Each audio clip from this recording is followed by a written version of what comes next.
बघा, कावळ्याविषयी आपल्याला माहिती बघायची. तुम्हाला काय सांगता येतं का बघूया आपण.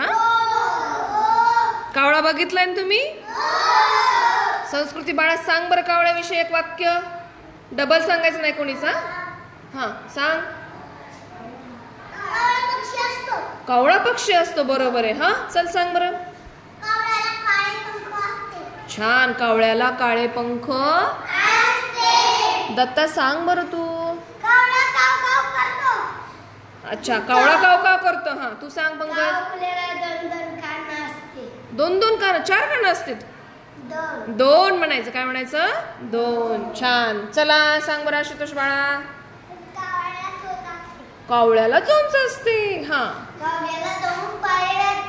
कावळ्याला 2 पाय असतात. छान. हा सांगा धनश्री. सांग बाळा.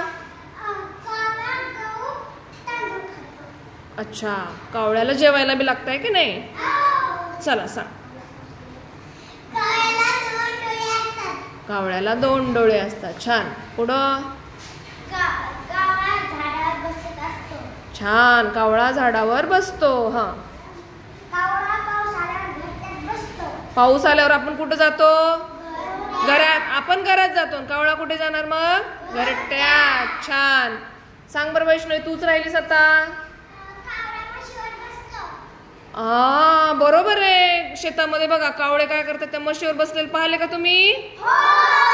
बापरे, मोठी एक वहीचं पेजच भरल की रे एवढं लिहिल्यानंतर आपलं, आहे की नाही? छान. कावळ्याविषयी माहिती सांगितलात तुम्ही. क्लॅप करा स्वतःसाठी आता. वा वा, बेस्ट.